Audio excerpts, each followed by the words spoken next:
وأصحابه العظام إلى يوم القيامة. أما بعد فقد قال الله تبارك وتعالى في كتابه العظيم وذكر فإن الذكرى تنفع المؤمنين. وقال الله تبارك وتعالى إن الذين يحبون أن تشيع الفاحشة في الذين آمنوا لهم عذاب أليم في الدنيا والآخرة. وقال الله تبارك وتعالى وذروا الفواحش ما ظهر منها وما بطن.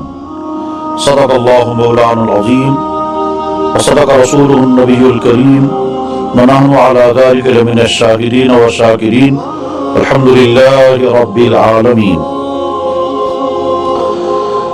حضرات ناظرین کرام، ایک بہت ضروری عنوان پر آپ حضرات سے مخاطب ہونے کی کچھ بھائیوں نے اصرار کے ساتھ درخواست کہیں یا حکم کہیں فرمایا، اس لیے مخاطب ہونے کا موقع مل رہا ہے۔ حضرات گرامی، ابھی قریب میں یہ ہمارا سال ختم ہوگا اور نیا سال شروع ہوگا، تو نئے سال کے مبارکبادی کے عنوان پر یا ہیپی نیو ایئر کے عنوان پر اس وقت دنیا میں اور خود ہمارے یہاں کشمیر میں، اور کشمیر میں خاص طور پر گلمرگ میں جو کچھ ہوتا ہے اس کے نقصانات اپنے دینی بھائیوں کو سنانے اور ان نقصانات سے بچنے کے لیے اس وقت یہ گفتگو پیش کی جا رہی ہے۔ حضرات، اسلام میں نئے سال کی کوئی اہمیت نہیں ہے۔ سال پچھلے سال کا آخری دن اور اگلے سال کا پہلا دن دونوں ایک ہی قسم کے ہیں۔ اسلام میں اہمیت اس کی ہے کہ انسان کا کون سا وقت کتنے مفید کام میں خرچ ہوا اور کون سا وقت کتنے مضر کام میں صرف ہوا، چاہے وہ ایک سال کا دن ہو یا اگلے سال کا دن ہو، اس سے کوئی فرق پڑنے والا نہیں ہے۔ لیکن اس وقت اب دنیا میں سالگرہ کے عنوان پر، نئے سال کی مبارکبادیوں کے عنوان پر جو طرح طرح کے کام ہوتے ہیں، عنوان تو ہوتا ہے خوشیاں منانا، مگر اسلامی نقطہ نظر سے بھی اور انسانی نقطہ نظر سے بھی اور اخلاقی نقطہ نظر سے بھی جو خرابیاں ہو رہی ہیں اس کا پورا اندازہ کرنا بھی مشکل ہے۔ میں نے ابتدا میں قرآن کریم کی آیت پڑھی، اللہ جل شانہ ارشاد فرماتے ہیں وَذَكِّرْ فَإِنَّ الذِّكْرَىٰ تَنفَعُ الْمُؤْمِنِينَ، ایمان والوں کو آپ نصیحت کریں۔ اللہ کا حکم اپنے نبی صلی اللہ علیہ وسلم کو ہو رہا ہے، وَذَكِّرْ، آپ ایمان والوں کو نصیحت کریں، فَإِنَّ الذِّكْرَىٰ تَنفَعُ الْمُؤْمِنِينَ، اس لیے کہ نصیحت ایمان والوں کو ضرور نفع پہنچاتی ہے۔ میں نے دوسری آیت پڑھی جس میں اللہ جل شانہ کا ارشاد ہے وہ لوگ جو مسلمانوں کے اندر، ایمان والوں کے اندر فحش کاری کو پھیلانے کی کوششیں کرتے ہیں، ان پر دنیا میں لعنت اور آخرت میں دردناک عذاب۔ اور تیسری آیت پڑھی، اللہ جل شانہ حکم دے کر فرماتے ہیں وہ تمام فحش کام جو کھلم کھلا ہوتے ہیں اور وہ تمام فحش کام جو چھپ کر کے ہوتے ہیں ان کو چھوڑو اور ان سے بچو۔ وَاجْتَنِبُوا الْفَوَاحِشَ، اجتناب کرو، پرہیز کرو فحش کاموں سے۔ وَذَرُوا الْفَوَاحِشَ، فحش کاموں کو چھوڑ دو، چاہے وہ کھلم کھلا ہوتے ہوں چاہے چھپ کر کے ہوتے ہیں۔ حضرات، نئے سال کے عنوان پر جب لوگ جمع ہوتے ہیں اور بہت ہی دکھ کے ساتھ کہنا پڑتا ہے کہ بے شمار مسلمان کشمیری لڑکے اور لڑکیاں گلمرگ پہنچتے ہیں، تو اس کے بعد جو کچھ وہاں ہوتا ہے وہ سب کا سب اللہ کی غضب کو دعوت دینے والے کام ہیں۔ کھلم کھلا ناچ گانا، کھلم کھلا شراب خوری، بدکاری، فحش کاری، غرض یہ کہ گناہ کے جتنے کام وہاں کیے جا سکتے ہیں وہ سارے کام ہوتے ہیں، اور کسی ایک فرد کے اندر بھی شاید اس کا احساس نہیں ہوتا کہ ہم کوئی گناہ کا کام کر رہے ہیں۔ اللہ کی زمین پر رہ کر، اللہ کی پیدا کی ہوئی اس خوبصورت دنیا میں، اللہ کے دیے ہوئے اس خوبصورت جسم کو اللہ کے نافرمانیوں کے ساتھ ہم استعمال کریں، اس سے زیادہ اللہ کے غضب کا مستحق بنانے والی اور کوئی چیز نہیں۔ دنیا میں جن قوموں میں یہ صورتحال پیدا ہوتی ہے، अल्लाह जल्ल शानहू बहुत दिन तक इसको बर्दाश्त कर लेते हैं। हदीस में है अल्लाह के नबी अलैहि ने फरमाया मा अहदुन अस्बरु मिन अल्लाह, अल्लाह से ज्यादा बर्दाश्त कोई नहीं करता। अल्लाह ताला शानहू बर्दाश्त करते हैं, लेकिन जब कोई कौम हद से गुजर जाती है तो उसके बाद फिर अल्लाह के फैसले आते हैं और फिर उन कौमों को तबाह करने के असबाब जमा हो जाते हैं। जिन चीजों से किसी कौम को हयात मिलती है उन्हीं चीजों को अल्लाह ताला उन कौमों को तबाह करने के लिए इस्तेमाल करते हैं। वो कभी सैलाब की शक्ल में, कभी जलजलों की शक्ल में, कभी इंसानों के जरिए से इंसानों के जुल्म की शक्ल में, कभी बीमारियों की शक्ल में, और कभी नाफरमानियों की शक्ल में, कभी घरों में तजादात और लड़ाइयों की शक्ल में। ये सारी मुसीबतें नमूदार होती हैं।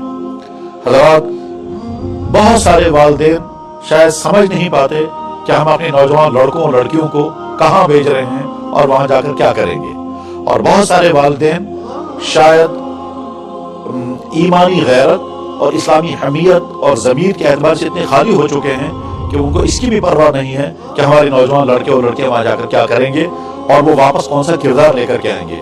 और बहुत सारे वालिदैन को शायद खबर भी नहीं रहती है, उनके बच्चे लड़के हों या लड़कियां, उनको धोखा दे करके कोई किसी दोस्त के यहाँ मिलने, कोई किसी सहेली से मिलने के बहाने निकल जाते हैं और उसके बाद फिर वहां पहुंचते हैं और वहां क्या होता है हमने अपनी आंखों से देखा तो नहीं, लेकिन अपने दर्दमंद भाइयों से जो कुछ सुना उसकी बिना पर इरादा किया आपके सामने, और अपने कुछ भाइयों की इसरार की बिना पर इरादा किया कि ये सूरत हाल समझाई जाए और बताया जाए कि ये कोई खैर का रास्ता नहीं है, ये कोई तरक्की का रास्ता नहीं है, ये कोई भलाई का रास्ता नहीं है, ये तबाही का रास्ता है।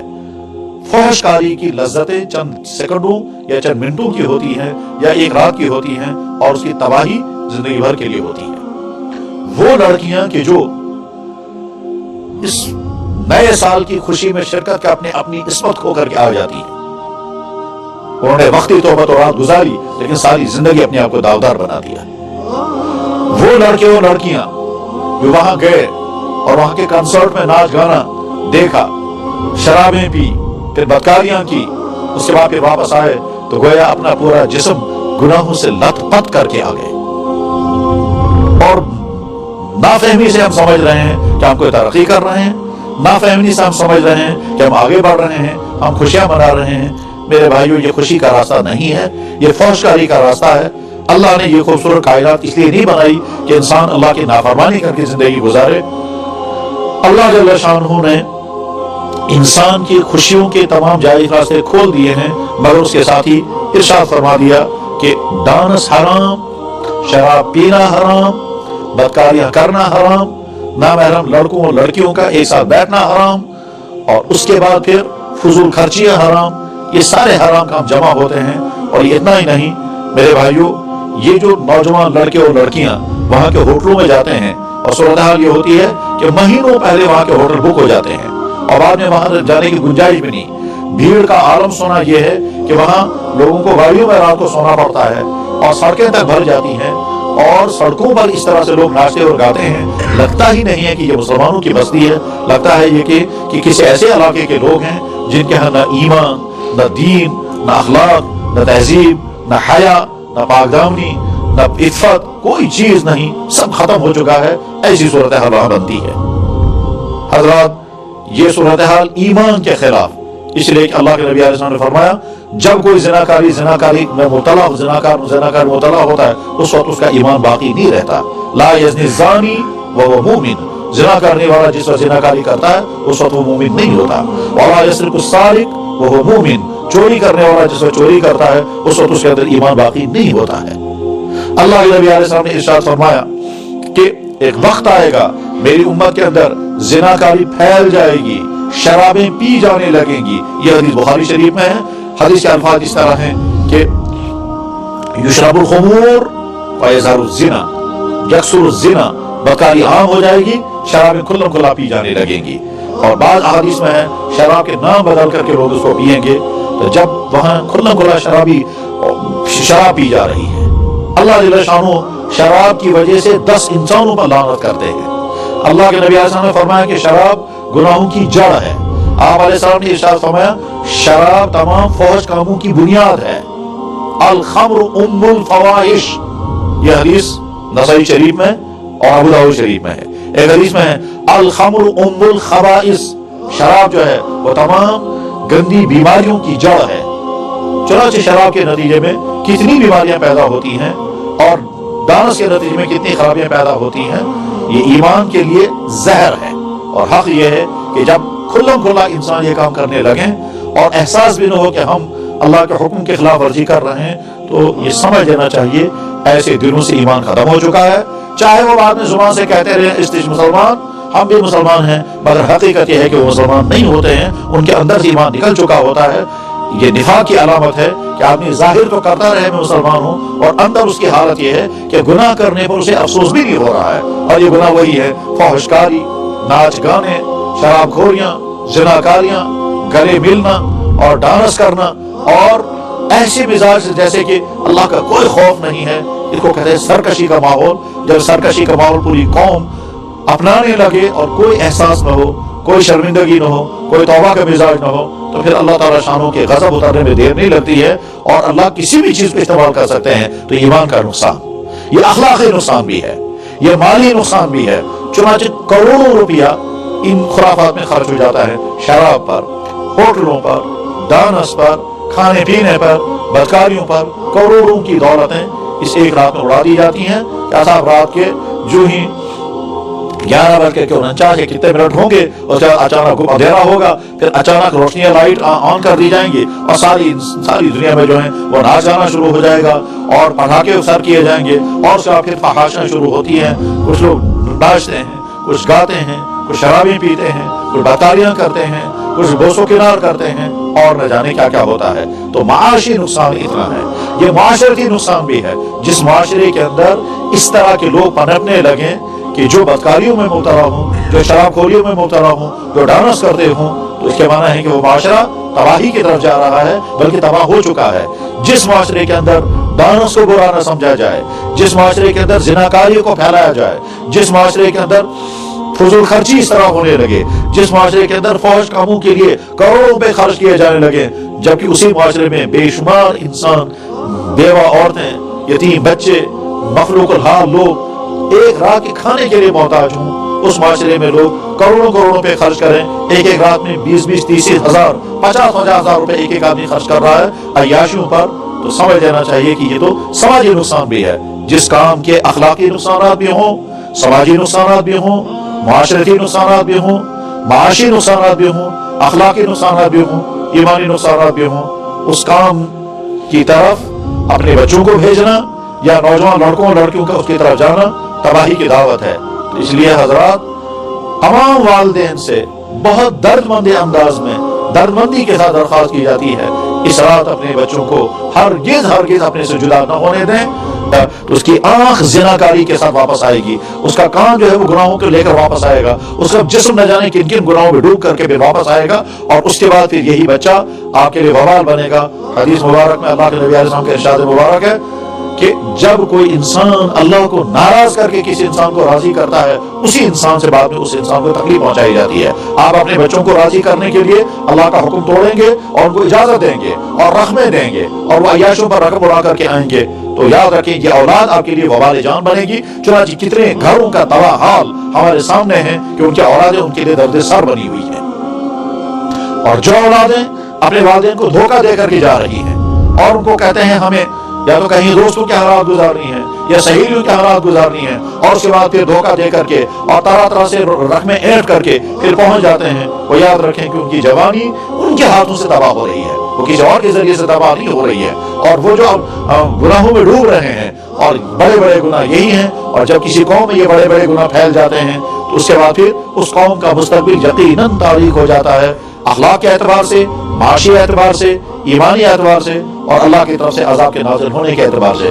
कुरान करीम में अल्लाह ताला शानो तरह तरह की वारिदें देते हैं जिसमें फरमाते हैं कि वलो अन अहलुल कुरान व तक़ो लकफरना, अगर मुल्कों रहने वाले, बस्तियों वाले अगर तक़वा इख्तियार करें, गुनाहों से बचें, तो हम उनके लिए रहमतों के दरवाजे खोलेंगे। और अगर वो गुनाहों में इसी तरह से डूबे रहेंगे, मैं कुछ दिनों के लिए तो दरवाजा खोल देता हूँ और अचानक जब पकड़ लूंगा तो फिर वो छूट नहीं पाएंगे। फलमा नसुमा ज़ुकिरू बिही फतहना अलैहिम अबवाब कुल्लि शै हत्ता इज़ा फरिहू बिमा ऊतू अख़ज़नाहुम बग़ततन, अचानक मैं पकड़ लेता हूँ, फिर वो छूट नहीं सकते हैं। और एक जगह तो अल्लाह ताला शान फरमाते हैं वइज़ा अरदना अन नुहलिका क़र्यतन अमरना मुत्रफीहा जब हम किसी मुल्क किसी खित्ते को तबाह करने का फैसला कर लेते हैं बदकारियों गुनाहों और गुनाहों की वजह से, तो वहाँ के लोगों को खुली छूट देते हैं, वहाँ के दौलतमंद अय्याशों में डूबते हैं, वहाँ के जवान फहाशों में डूबते हैं, वहाँ ज़िनाकारी आम हो जाती है, वहाँ फजूल खर्ची आम होती है, वहाँ लोग लूट खसूट करते हैं और अय्याशों में उड़ाते हैं और गरीब जो है वो भूखे मरते रहते हैं। अमरना मुतरफिया, वहाँ के दौलत वालों को, वहाँ के ऐश पसंद लोगों को, वहाँ के अय्याश तबीयतों को खुला छोड़ देते हैं। फफसकू फीहा, वो वहाँ खूब फिस्को फजूर करते हैं। फिस्को फजूर का मतलब नाचेंगे, गाएंगे, शराबें पिएंगे, बदकारियां करेंगे और तरह तरह के गुनाहों में डूबेंगे। फिर अल्लाह ताला फरमाते हैं, क्या फरमाते हैं? अखज़नाहुम वइज़ा अरदना अन नुहलिका क़रयतन अमरना मुतरफिहा फफसकू फीहा फहक्क़ अलैहिल क़ौल, मेरे फैसले का वक्त आ जाता है, फदम्मरनाहा तदमीरा, फिर मैं उस खित्ते के लोगों को पीस पीस करके रख देता हूँ। तो इसलिए हजरात गिरामी, अपने बच्चों की निगरानी करें और इस दलदल में जाने मत दें। वक्ती खुशी के उन्वान पर इनका मुस्तकबिल तारीख मत बनाएं। और एक नौजवान भाइयों और बहनों, आप एक थोड़ी देर की खुशी के उन्वान पर अपनी जिंदगी को तबाह मत करें। आप वहां से बदकारियों का बोझ लेकर के आएंगे, आपकी अगली जिंदगी यकीनन तबाह हो जाएगी। इसलिए कि अल्लाह का कानून यह है कि जब कोई इंसान हराम लज्जतों से मजा उठाता है तो हलाल लज्जतों से वो महरूम कर दिया जाता है। उसके बाद फिर उसकी मुस्तकबिल की जिंदगी में कभी मजा नहीं आएगा। जिसने हराम खा करके मजा उठाया वो हलाल की लज्जत से महरूम हो गया, और जिसने हराम गाली के जरिए से लज्जत उठाई वो हलाल जरिए से लज्जत उठाने से हमेशा के लिए महरूम कर दिया जाता है। मैं आखिर में फिर बड़ी दर्दमंदी के साथ अपने बहुत सारे दीनी भाइयों की तरफ से, अपने मुसलमान भाइयों से, वालिदैन से दरख्वास्त करूंगा कि अपने बच्चों की खुसूसी निगरानी करें, और नौजवान लड़कों और लड़कियों से कि आप अपनी जवानी को तबाह मत करें और इस मुसीबत से अपने आप को दूर रखें। वक्ती शौक के लिए आप जाएंगे तो वहाँ गुनाहों का अंबार लेकर के आएंगे और बहुत बड़ी रकमें खर्च करके आएंगे, और ये दाग सारी जिंदगी आपके साथ रहेगा। हदीस मुबारक में फरमाया जनाब रसूल अकरम सल्लल्लाहु अलैहि वसल्लम ने, क़यामत के दिन अल्लाह ताला शानहू 5 बातों का जब तक जवाब नहीं लेंगे तब तक अपनी जगह से हटने नहीं देंगे। उन 5 बातों में से एक बात ये होगी, जवानी कैसे गुजारी। अब जब हमारा नौजवान लड़का हो या लड़की वो रात को निकल गया और वहां जाकर के कंसर्ट में बैठा, डांस देखा, शराब पी, नाच गाना देखा और उसके दिल में बुरे जज्बात उभरे, उसके बाद भी शराब पी और क्या क्या जो वो कर पाया वो कर सका, पैसे खर्च करके आ गया, तो गया ये अपने पूरे जिस्म को गुनाहों से लथपथ करके आ गया। अब उसके बाद फिर आगे चलकर की तौबा भी करेगा, मगर अपनी जुबान से क़यामत के दिन गवाही देगा, मैंने अपनी जवानी को गंदे कामों में मुब्तला किया है। जनाब रसूल अकरम सल्लल्लाहु अलैहि वसल्लम को अपनी उम्मत के जिन अफराद की बहुत ज्यादा फिक्रें रहती थी उनमें से जवानों की हमेशा ज्यादा फिक्र रहती थी। इसीलिए अल्लाह के नबी अलैहिस्सलातु वस्सलाम ने एक मरतबा इरशाद फरमाया, हदीस की किताबों में है, कैफ़ बिकुम अय्युहन्नास इज़ा तग़ा निसाउकुम, लोगों उस वक्त तुम्हारा क्या हाल बनेगा जब तुम्हारी औरतें सरकश हो जाएंगी, व फ़ासाका फ़ित्यानुकुम, और तुम्हारे जवान फिस्को फुजूर में मुब्तला हो जाएंगे। तुम्हारी औरतें सरकश हो जाएंगी, मसलन शौहर को पता ही नहीं मेरी बीवी कहाँ है, भाई को मालूम नहीं मेरी बहन कहाँ पहुंची, बाप को पता ही नहीं मेरी बेटी कहाँ गई हुई है, और अगर जा रही है तो इसरार करके जा रही है, और अगर कोई रोकना चाह रहा है तो ये यहाँ से ताने देती है, तो चुबुती बैकवर्ड, तो चुबुती दकियानूस, और ये कह करके फिर निकल जाती हैं। ये है वो औरतें सरकश हो जाएंगी। और फ़ासाका फ़ित्यानुकुम, और तुम्हारे नौजवान फासिक व फाजिर हो जाएंगे। फासिक व फाजिर होने के माना क्या है? यही है कि वो फौज काम करेंगे। फौज काम का मतलब जिनसी आवारगी, जिनाकारी, बदकारी, शराब नोशी, डांस, म्यूजिक, ये सारी चीजें हैं। तो अल्लाह के नबी ने उस वक्त तुम्हारा क्या होगा। सहाबा किराम को बहुत ताज्जुब हुआ ये सुनकर कि ऐसा कैसे हो सकता है कि हमारे घरों के हमारी मस्तूरात आवारा हो जाएं और हमारे घरों के हमारे बच्चे बिगड़ जाएं, कैसे हो सकता है? क्योंकि उनका मुआशरा पाकीज़ा मुआशरा था, उसमें हया थी, उसमें पाकदामनी थी, उसमें शर्म थी, उसमें बड़ों का एहतराम था, उसमें गुनाहों से बचाने का मिजाज था, उसमें जल्द निकाह कर लेते थे मगर गुनाह नहीं करते थे। उनको अगर जरूरत पड़ती थी वो 12-14 साल की उम्र में अपने बच्चों के निकाह कर देते थे ताकि ये गुनाहों से महफूज रह सके। वाकईतन यही होना चाहिए। तो इसलिए साहबा को बड़ा ताज्जुब हुआ कि हमारे घरों के अंदर पलने वाली ये पाकीज़ा तरीन पौध ये कैसे बिगड़ जाएगी। और अल्लाह के नबी फरमा रहे हैं, इसलिए साहबा ने बड़े ताज्जुब से पूछा, अवा हाज़ा कायनुन या रसूल अल्लाह, या रसूल क्या ऐसा होगा क्या हमारी औरतें बिगड़ जाएंगी? کیا ہمارے نوجوان فاسق و فاجر ہو جائیں گے؟ وہ شرابی بنیں گے، وہ جواری بنیں گے، وہ زناکار ہوں گے، وہ ناچنے گانے والے بن جائیں گے؟ اللہ کے نبی صلی اللہ علیہ وسلم فرمایا ہاں ایسا ہوگا۔ گویا آپ نے افسوس کے ساتھ فرمایا جو نہیں ہونا چاہیے وہ ہو کر کے رہے گا۔ تو اس لیے ہم اس دور میں داخل ہو چکے ہیں۔ تو میرے بھائیوں، میں آخر میں پھر یہ اپیل کروں گا، اور اس لیے اپیل کروں گا کہ اللہ نے اپنے کلام پاک میں فرمایا آپ نصیحت کریں، اور یہ حکم اللہ نے اپنے نبی کو دیا صلی اللہ علیہ وسلم، آپ نصیحت کریں فإن الذکریٰ تنفع المؤمنین۔ نصیحت بہرحال ایمان والوں کا نفع پہنچاتی ہے۔ اس وقت کی اس گفتگو سے اگر ہمارا کوئی ایک بھائی بھی بچ گیا تو الحمدللہ ہماری محنت وصول ہو گئی، اور جن بھائیوں نے اصرار کے ساتھ یہ گفتگو کرنے کا تقاضا رکھا اور بلکہ حکم فرمایا، ان کے اس اصرار کی بنا پر ان کو اجر عظیم ملے گا۔ بہت سارے ہمارے بھائی اپنے مسلمان لڑکوں اور لڑکیوں کی بگڑی ہوئی صورتحال پر خون کے آنسو روتے ہیں، مگر افسوس یہ ہوتا ہے بہت سارے والدین کو احساس ہی ختم ہو چکا ہے، یا بہت سارے والدین کو اندازہ ہی نہیں ہے کہ ہم اپنے بچوں کو کس دلدل میں پھینک رہے ہیں اور کس مصیبت میں ڈال رہے ہیں، جہاں جا کر ان کا ایمان ان سے چھن جاتا ہے، جہاں ان کا کردار ختم ہو جاتا ہے، جہاں ان کی عادتیں بگڑتی ہیں، جہاں ان کے اخلاق تباہ ہو جاتے ہیں، اور وہاں اپنے بچوں کو بھیج رہے ہیں بڑے شوق کے ساتھ، اور یا پھر بچے والدین کو دھوکہ دے کر کے یا اصرار کر کے، اور والدین سوچتے ہیں جب بچے ہیں ان کی خوشی کے لیے کچھ بھی کر لینا چاہیے، آگے سدھر جائیں گے، اور اجازت دے دیتے ہیں۔ بہرحال والدین بے غیرتی کر رہے ہوں یا دھوکہ دے رہے ہوں یا اس کو غیر اہم سمجھ رہے ہوں، یا اولاد ان کو دھوکہ دے کر کے جا رہی ہو، دونوں سے درخواست ہے کہ اس خرابی سے اپنے آپ کو دور رکھیں، اسے اپنے آپ کو بچائیں۔ اس میں ایمانی نقصان بھی ہے، اس میں اخلاقی نقصان بھی ہے، اس میں معاشی نقصان بھی ہے، اس میں معاشرتی نقصان بھی ہے، اس میں سماجی نقصان بھی ہے، اس میں تہذیبی نقصان بھی ہے۔ اور یہ ہماری طرف سے گویا میسیج ہے کہ دنیا میں سب سے زیادہ پاکیزگی سکھانے والا دین، ہم اس کے علمبردار ہیں، مگر اس دین کے علمبردار جو ہیں وہ بے تہذیبی میں اتنے ڈوب رہے ہیں کہ دنیا کو قوموں کے ساتھ یا ان سے بھی چند قدم آگے پہنچے۔ ہم دنیا کی قوموں کو تو زناکاری سے روکوانے والے، شراب خوری سے روکنے والے، برے کاموں سے روکنے والے ہونے چاہیے، کوئی اس کے کہ ہم بھی وہی کام کرنے والے بنے۔ اللہ کرے یہ دل سے نکلی ہوئی یہ درخواست آپ حضرات کے لیے کسی نہ کسی درجے میں مفید ہو۔ اللہ کرے کہ آپ اپنی جوانی کی حفاظت کا فکر کریں، اللہ کرے آپ کی نسل، آپ کے بچے آپ کے لیے سرمایہ بنے، اور مستقبل ان کا محفوظ سے محفوظ تر ہو، اور جن خرابیوں کو وہ شوق کے ساتھ اپنا رہے ہیں اور جن کو سمجھتے ہیں کہ مزے کی چیزیں ہیں، اس مزیدار زہر سے اپنے آپ کو بچائیں اور دوسرے بھائیوں کو بچائیں۔ وآخر دعوانا ان الحمد للہ رب العالمین برحمتک یا ارحم الراحمین۔